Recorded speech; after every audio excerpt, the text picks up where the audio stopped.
Hi guys, Malvern and Kid here, coming to you again. How's everybody doing out there?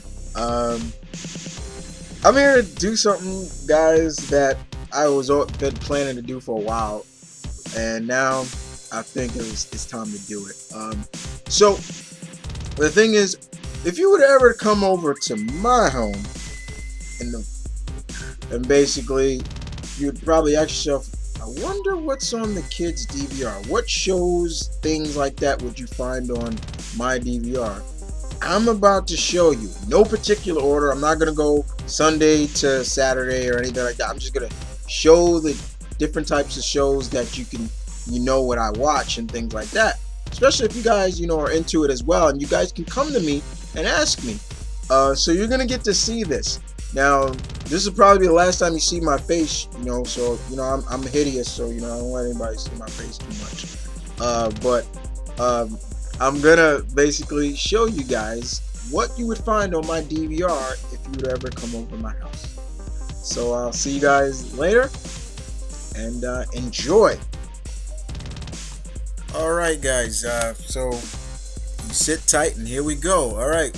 So, like I said, no particular order, and I thought I'd start off with the things that you would probably expect me to watch. Like I bet you Chris watches this stuff and things like that. So the first one, I guess, let's get this one right out of the way, right off the bat, is Arrow. Yes, I do watch Arrow. You would find Arrow on my DVR every Wednesday, unless it's a repeat. But you would find this on my DVR, of course. I've been loving season 2. Season 2 has been non-stop, pretty superior to the first. You can see that the studios and everybody around it know where they're going now. They understand what the flaws were from the first season, and they're pretty much doing a bang-up job now. Okay? So yeah, you would find Arrow on my DVR. Next up, I also am going with is Sleepy Hollow. We just saw the season 1 wrap up last week or so, a couple of weeks ago, and it left us with a cliffhanger, left us expecting, can't wait to see the second season. I'm glad to know that the two actors that were playing more of a supportive roles in it are, for example, Abby's sister. She's going to become a regular now on the show for the second season, as well as Ichabod and his wife's son, of course. But the show, from the beginning, I was intrigued by the show from the get-go. I love the theme of it. Like I said before, guys, I don't live too far from the real Sleepy Hollow. So it's really fun to watch and always explore that. I love the references about the show, and I was glad to see that a friend of mine actually got to interview at the actors from the show, and she told me about it, and I just loved it. And I've been loving the show. Me and my brother watch it. We love it. Can't wait till the second season, but we gotta wait till next fall. So yeah. Definitely a good show. I do recommend Sleepy Hollow, guys, very much. Alright, once again, like I said, no particular order. I'm going from, day to day. Of course, I gotta put on my cop dramas. I do love my cop dramas, guys. And one that takes the cake for me, of always, is Law & Order SVU. I still watch the show till this day. It is the only Law & Order that is still on air. It has lasted longer than the original, CSI, Criminal Intent, and LA, which didn't even last that long. It's sad to see a lot of the original cast leave, like Christopher Million, who left, who played Elliot Stabler, Maloney. Maloney.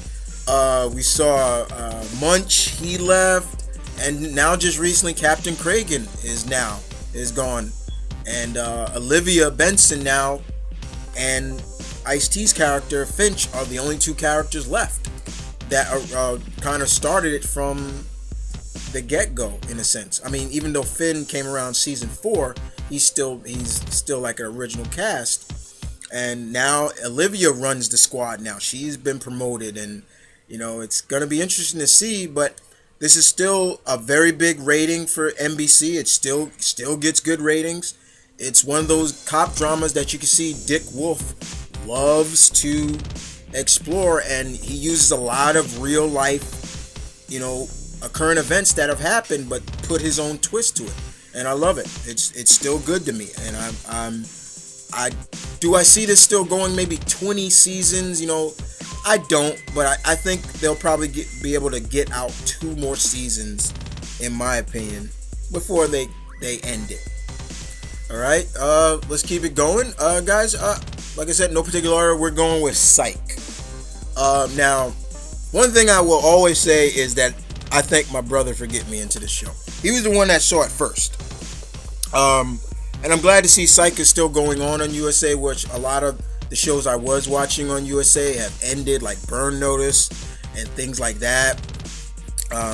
Even though Burn Notice ended pretty well, still gonna miss that show. But Psych is just a fun comic, kind of crime-esque duo, but it gets a lot of slapstick comedy as well, and I just love it. It's fun. James Roday and Abdoulaye, I'm forgetting his last Dulé Hill, thank you. They're just real. You see the chemistry between them as Sean and Gus, and the supporting cast just does a good job as well. And when they have a lot of special guests on there, the special guests work. It's not just like they're thrown in there to just make the episode great. It works, and it's a really fun show. It comes on Wednesdays, and it's just fun. It really is. And this may come as a shocker to some people, but I love this show. Been watching it for a long time. I'm glad it's lasted 10 years now. It's and that's Ghost Hunters. Yes, ladies and gentlemen, the kid does believe in the paranormal. I do believe in spirits and things like that, and what they deal with on Ghost Hunters and things like that. And most of the time, I watch the show not just as entertainment, but also like,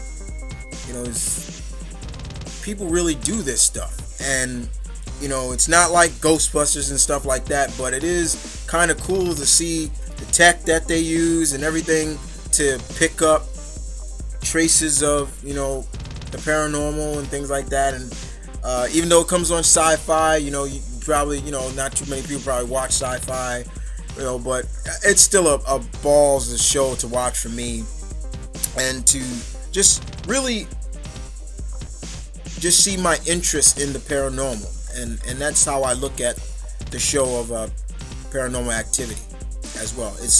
It was sad to see Grant, one of the lead, who's been there from the beginning, leave the show, to pursue other aspects, but it's still a great show for me. I always love the cases that they go on, and you always try to pick up stuff. You're like, did you hear that? And usually you hear this stuff, you're like, did you hear that, or did they do this? And is that fake? Is that anything like that?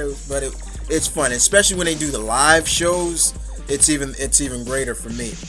All right, so the next show I think I would excuse me, that I talk about, guys, what you would find on my DVR excuse me, is Grimm. I love Grimm. I kept my eye on this show when I started hearing about it. Basically the object is take all the favorite classic fairy tales that we probably heard when we were kids, Little Red Riding Hood, Goldilocks and the Three Bears, all that, and put a tweak on it and give it a little bit of a horror take. The people behind Angel and Buffy and all that stuff that helped out with Joss Whedon, this is from their genius. You take a guy called Nick Burkhart, who is the descendant of a legion of hunters called Grimms that take on these different kind of creatures called Vessin. That you got your wolves, which they have different names from, and all these different Vessin are really cool. He's a cop in Portland, and he has all these cases. Which really is so fun is whenever the creatures, you know, vault, as they call it, when they show their true, like what they look like, they'll know Nick is a Grimm. So they look at, they're like Grimm, and everyone has like a fear of him because his legacy is like they're the hunters that hunted their kind. But with Nick, he's kind of got this attitude now. He's a different kind of Grimm. He can be that Grimm that has the fear, but also has that Grimm that has respect. And I always like that. You know, it's really cool. It has the crime drama feel to it as well, but also the sci-fi feel, which is always cool. And it's in its third season now, I believe. It's very good. The ratings are still good, even though it comes on Fridays. That is pretty much as what we know as the, what is it, Malcolm? The Friday. That's just what the term is called. Yeah, it's called the Friday night death slot. You know, but it's still a fun show. I love it, and yeah, it's a lot of fun. It's really a lot of fun to watch. I love Grimm. It's just really, and I must say, the actor who plays Nick Burhart, tell me he does not look like the younger brother of Tom Cruise or something like that. All right, so we move on. Once again, like I said, we've got no particular order, guys. This is something else you find on my DVR. Person of Interest. Love the show. It's kind of scary too, in terms of to think that, you know, the government could make a machine like this.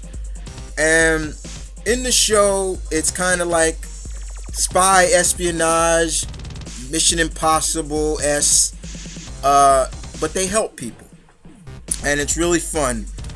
It really picked up late this season, especially because one of the stars of the show, their character was killed off. My girl, Miss Taraji P. Henson, her character, Detective Carter, was killed off, and I was really upset about it. I think everybody who was a fan of the show really was upset, you know, but because, you know, Detective Carter on the show, they portrayed her so well. The writing on this show is so good, and I have to praise the writers, who majority of the writers on the show are females, so it's like I give them much praise, and they make Carter come off as not that stereotypical female cop, like, you know, they look tough and they can't hold their own, they always need the knight in shining armor. No, when she was there on that show, Carter was Carter. She would step up, and she would be with Mr. Reese and, you know, and all of them, and she would work side by side with them. She was a hard, tough nails, you know, homicide detective, and she get in your face, you know. It was just really good stuff. And when she got killed off, it was just like I nearly broke down. It was just like, oh no. And I love the last line that she gave Peter Cavill's character. You know, she basically said, you know, just take care of my son, and, you know, it was just watch over my son. It was just like, ah. And, you know, for me, guys, it's always like, when the bad guy gets a one-up on, you know, the hero, I'm always like, get that mother, please get him, you know. But with this show, it just keeps coming and coming, and I'm glad to see Amy Acker, who played Fred from Angel, is on this show, and she's really good on this show. I love it. It's just a fun show, great spy espionage show that I love, and I'm glad to see that it's a big ratings for CBS as well. All right, guys, we're gonna keep it with CBS. Like I said, not a lot of CBS shows shows on CBS I watch, but this show just really started, and I'm really digging it. It has that bionic man feel to it in a sense, but not, and that's Intelligence with Josh Holloway on it. Very cool show. You know, he has a chip in his head that allows him to surf the internet and all kinds of stuff, because he has a genetic mutation, and he's like a spy, and it's really cool. It's only been on for a short time. It only has 4 episodes so far, but it's a really big hit right now, and this is a show I do recommend if you're really into the crime drama spy stuff. So yeah, this is on my DVR. I love it. So far, I've been really digging it so far. But yeah, I think I'm gonna make this more because I'm running out of time, guys. So I'll be back with more for this. But you'll see what else you would find on my DVR. I'll do one more part, some more shows that you would find on my DVR. I'll see you guys then.